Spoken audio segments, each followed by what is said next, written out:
Afternoon, everyone. This is day 14 of the Trump Republican shutdown.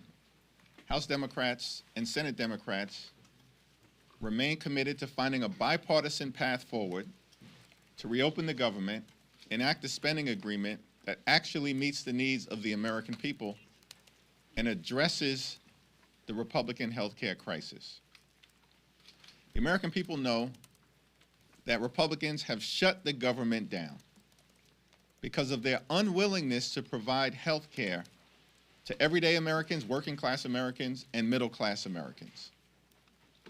The Republicans have created a health care crisis that is devastating people all across the country.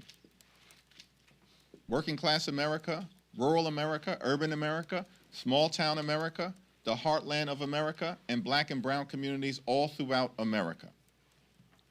That Republican health care crisis includes, but is not limited to, the largest cut to Medicaid in American history, hospitals, nursing homes, and community-based health centers closing all throughout the country because of what Republicans did in their one big ugly bill.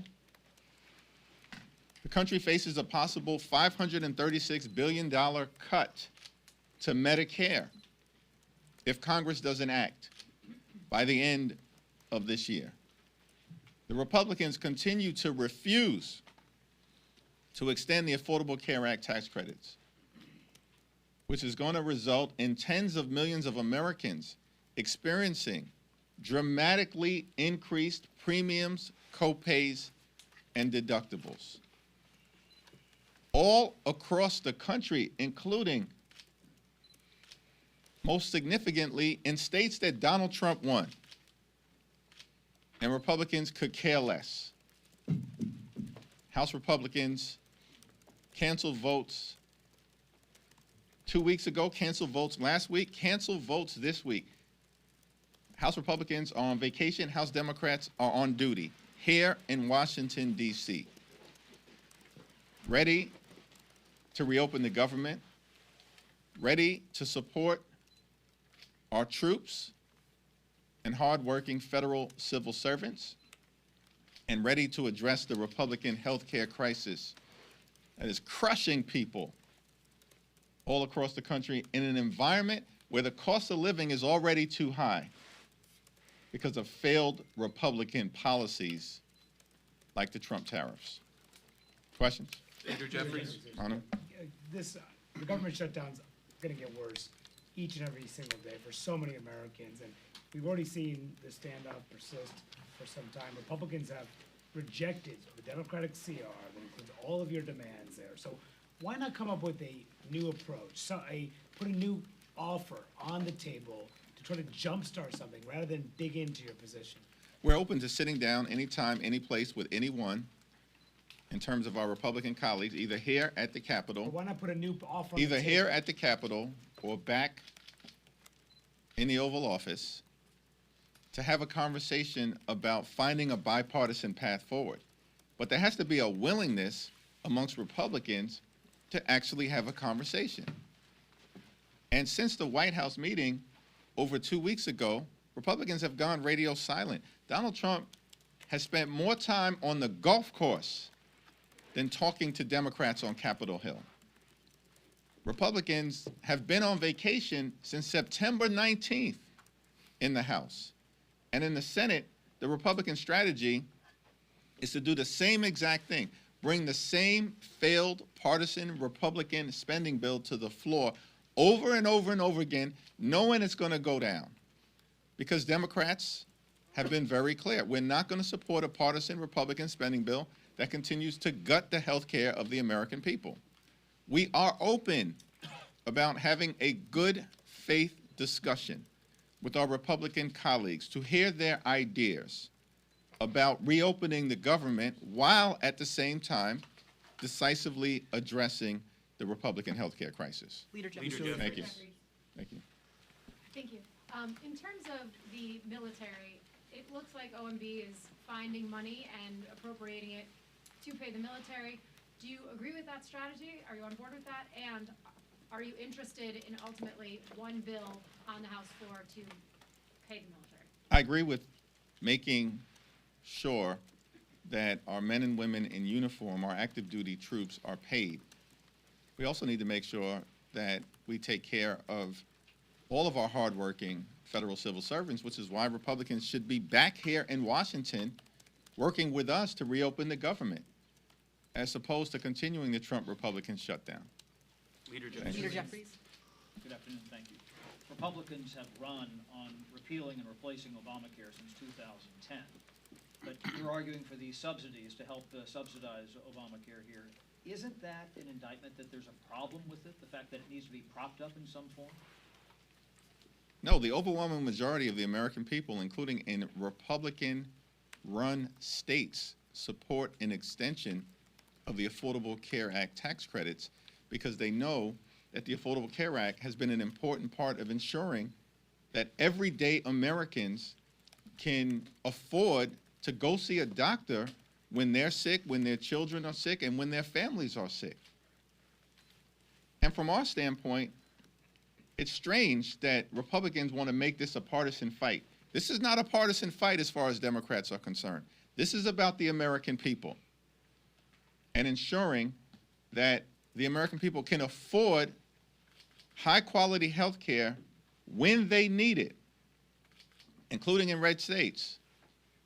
And by the way, the majority of states that benefit in terms of their people getting health care from the Affordable Care Act tax credits are states that Donald Trump won.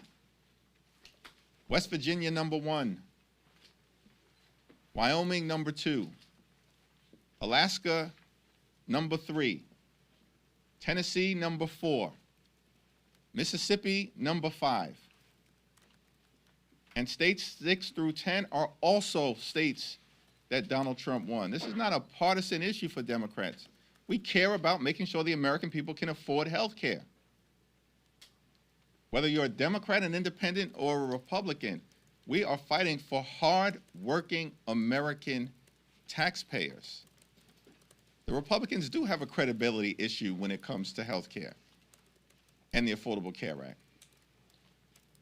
The American people know we're standing on the side of lifting up their quality of life, and Republicans have spent the last 15 years, you are correct, trying to repeal and displace people off the Affordable Care Act. In fact, they've done it more than 70 times, which is why if we're going to resolve this issue, it can't simply be a Republican wing and a prayer. We actually need legislative action that extends the Affordable Care Act tax credits. And by the way, also addresses other aspects of the Republican health care crisis that is crushing the American people. Thanks. Leader Third Jeffries. row, thanks. The judiciary can only continue its full paid operations through Friday. Do you have any concerns about what will happen with that, criminal and civil cases? We remain completely and totally concerned by all of the aspects of the Trump Republican shutdown, which is why we need them to abandon their failed my way or the highway approach, their take it or leave it approach, and the Republican go it alone approach. Because if Democratic votes are needed to reopen the government, which is the case, then this has to be a bipartisan discussion to find a bipartisan resolution to reopen the government and address the Republican health care crisis. We are very concerned with all of the implications of this Trump Republican shutdown and how the American people are being hurt. It doesn't seem to me that Republicans are concerned because they remain on vacation and have now canceled votes for the 3rd consecutive week. That's outrageous. Democrats from all across the country will be here in person, meeting in just a few hours and throughout the week because we want to reopen the government. And the question has to be asked, why in the world are House Republicans still on vacation, spread out across the country and the world? It's perplexing. It's shocking. I'm flummoxed by the whole situation. It makes no sense. They're reinforcing the narrative that they could care less about the quality of life of the American people. Leader Leader Jeffries. Jeffries. Thanks. Mr. Leader, want to ask you about November 1st, which is when open enrollment begins, as you know, and some rates are already being set. There are some who think that's a date by which, at this point, the leverage over the shutdown may not matter as much because the ACA subsidies will be in motion in terms of the rates. How do you feel about that idea? Well, our view has always been that we have to address the Republican healthcare crisis and the need to extend the Affordable Care Act tax credits with the fierce urgency of now, because at this moment in time, notices are going out to people all across the country indicating that their premiums, copays, and deductibles are about to skyrocket. People are about to pay thousands of dollars more per year. And for many hardworking American taxpayers, you're talking about their health insurance rates doubling, tripling, or quadrupling. In the congressional district that Speaker Johnson represents, you're talking about thousands of people in his district who are about to experience a 379% premium increase. How is that acceptable? That's happening right now. One of the reasons why we have to act right now is because of the November 1st open enrollment period. That's just the beginning of the open enrollment period. It'll last until early to mid-December. And so Republicans can try to run away from this problem that they've created by continuing to break our healthcare system, but they will not be able to hide. And that will become increasingly clear. As Marjorie Taylor Greene consistently has pointed out in the weeks to come. Leader Jeffries. Jeffries. Thanks. You got it? Yep. Michael? You mentioned several times that you believe Republicans have a House majority due to the North Carolina gerrymander. They announced yesterday that they're going to try to draw Don Davis out of his seat. I want to get your reaction to that. And also, do you believe that Proposition 50 in California is enough to offset everything that Republicans are doing to try to redraw the map ahead of next year? And also, the Supreme Court is hearing the Louisiana redistricting case tomorrow. So I just want to get your thoughts on North Carolina, Prop 50, and the Supreme Court oral arguments tomorrow. Well, the Supreme Court case tomorrow is going to be incredibly important, and we stand behind the civil rights community in defending the opportunity for people of every race to have an opportunity to elect the candidate or member of Congress of their choice, and to push back against the efforts by some in this country on the other side of the aisle to engage in partisan race-based gerrymandering to undermine the ability of Black, brown, or Asian communities in the country to be able to select their representative, as opposed to having extremists draw lines so that their representative can be effectively selected for them.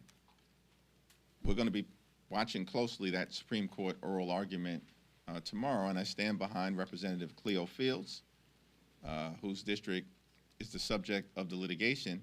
And we also, of course, stand behind the civil rights community's efforts to preserve both Section 2 of the Voting Rights Act, as well as the 14th Amendment protections against racial gerrymandering and undermining the ability of communities of color to elect the candidates of their choice. We're going to win Prop 50 in California. And I'm thankful for the tremendous leadership of the California congressional delegation, the people of California, Governor Newsom, and the coalition of folks who have come behind the effort to push back against what Republicans have maliciously done in Texas in trying to rip 5 seats away from Democrats as part of their effort to gerrymander the maps and rig the midterm elections. We are not going to let Republicans successfully rig the midterm elections. California is just the first Democratic state to respond. It will not be the last. We've got to win Prop 50. We will. And we're making the point simply as we communicate with the people of California, yes, on Prop 50 to stop Trump from stealing the election. And the Republicans know they're on the verge of losing Prop 50. That is just the beginning of the Democratic response. And we will respond forcefully across the country. Now, you are correct about North Carolina, and it's important for everybody to understand. This whole notion that we're in the midst of a Republican wave, a sea change politically, notwithstanding what happened in a bitterly disappointing election in November of 2024. But the notion of that myth that Republicans have tried to perpetrate is belied by the fact that Republicans currently have the narrowest majority of any party since the Great Depression. The narrowest majority since 1931, as I understand it, a 3-seat majority. Once Rep-elect Adelita Grijalva is sworn in, that should be happening today, by the way. But they're running scared because of their efforts to continue to hide the Epstein files from the American people. But Republicans have a 3-seat majority. They wouldn't even have their 3-seat majority. They wouldn't even be in the majority right now had North Carolina not already engaged in mid-decade partisan gerrymandering last year. Because we know North Carolina is a 50-50 state, has a Democratic governor, Democratic lieutenant governor, Democratic attorney general, Democrat just won a close state Supreme Court race, all on the same day that Donald Trump narrowly won in November of 2024. And in North Carolina, before they engaged in vicious mid-decade gerrymandering to affect this Congress, in this 50-50 state, the North Carolina delegation, 14 members, was 7 Democrats and 7 Republicans. They then ripped 3 seats away from the people of North Carolina last year. And on January 3rd of this year, changed the delegation to 10 Republicans and 4 Democrats. That's their majority right now. They didn't even legitimately win in an election where everything at the top of the ticket was breaking for them. And they had to rely on stealing 3 seats from the people of North Carolina to artificially create their majority right now. This is why you can't take these people seriously in terms of any policy high ground in the House that they may claim to have. It's non-existent. So the question then becomes, they've already gerrymandered the map in North Carolina. And because Donald Trump, their boss, ordered them to go back and try to create an additional seat, this is what they're going to try to do. We're going to make sure that Representative Don Davis is reelected in North Carolina, and Democrats are going to take back control of the House of Representatives. Leader Jeffries. Thank you, Mr. Leader. Are you aware of any plans to try to pay federal law enforcement? And in particular, do you think there should be something should be done to help U.S. Capitol Police? I know their union just put out a statement. They haven't gotten paid since Friday.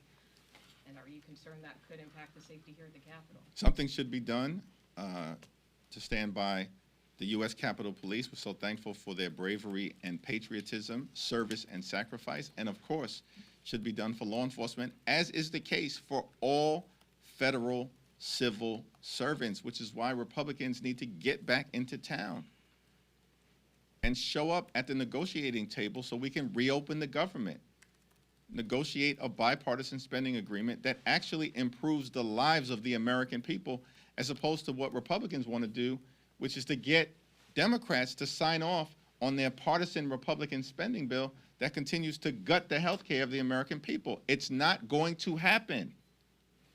We need to address the Republican health care crisis. We've made that clear repeatedly now for weeks, and that position is not going to change. Leader Jeffries. Leader Jeffries, back in March, and even a little bit coming into this government funding deadline, there was a lot of concern among Democrats that if the government was shut down, that it would empower and give Trump the ability to run around Congress and do what he wants with government funding. Is what he is doing now exacerbate troop pay and finding money to pay for WIC, other things. Is that exacerbating Trump's ability to go around Congress? In previous shutdowns, funding has always been identified to make sure that the Women's, Infants, and Children program has been funded. And we expect that that should happen during this moment in time as well. In terms of the mass firings, the violations of the law, the bullying of hardworking federal employees, that's been going on since January 20th, the first day of this presidency. The focus of the Trump administration has been on visiting chaos and confusion and cruelty on the American people, as opposed to doing what Donald Trump and Republicans promised on day one, which is to lower costs. But costs aren't going down in the United States of America. Costs are going up. Inflation is up. Electricity bills are up. Housing costs are up. Grocery costs are up. And now Republicans refuse to extend the Affordable Care Act tax credits, which is going to skyrocket health care premiums, copays, and deductible. Everything we're seeing right now in the midst of this Trump Republican shutdown is consistent with their failed policies that haven't made life more affordable for the American people. Republicans continue to make life more expensive. And Democrats are working hard to fix our broken healthcare system because of the crisis Republicans have created and to lower the high cost of living. Leader Devin? You've alluded to and hit at this throughout the press conference about the pain that is going to be felt by federal workers, et cetera, over the coming weeks if this drags on.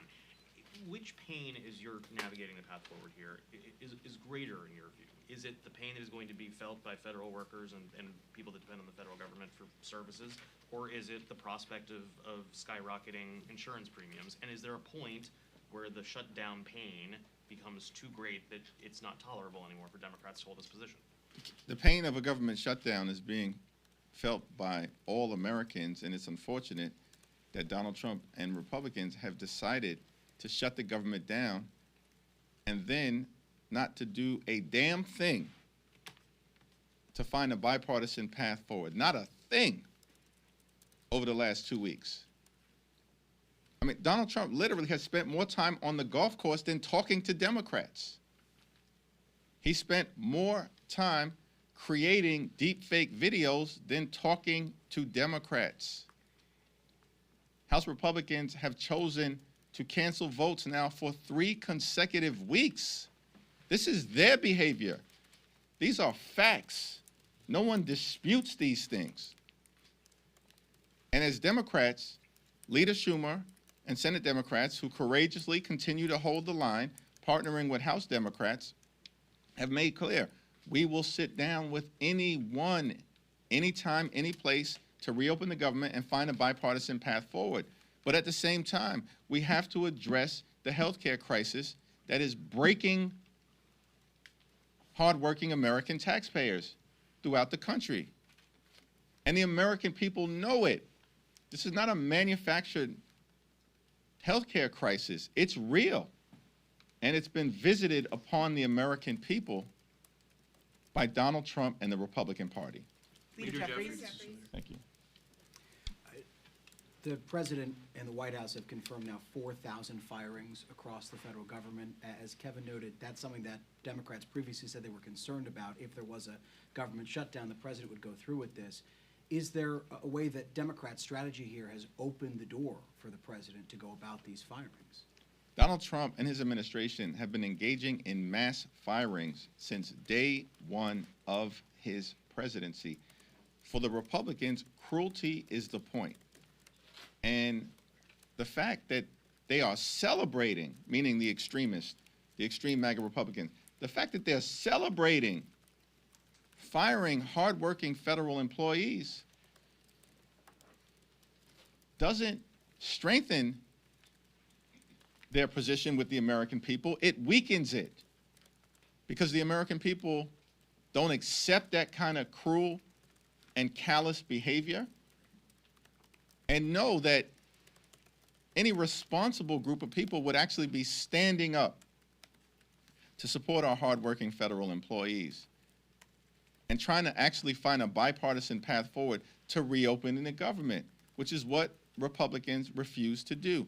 In the face of a growing healthcare crisis, open enrollment on November 1st, premiums, copays, and deductibles about to skyrocket, and the fact that Republicans have already enacted the largest cut to Medicaid in American history as part of their one big ugly bill so they could reward their billionaire donors with permanent tax breaks. Well, at the same period of time, refuse to consider a multi-year extension of the Affordable Care Act or a permanent extension of the Affordable Care Act tax credits. Democrats are fighting for everyday Americans. Cancel the cuts, lower the costs, save health care. Thank you, everyone. Thank you. Yankees collapsed. Not cool, Chad. They're gonna riff Aaron Boone? Party shot. Chad, not cool, man. Even I didn't.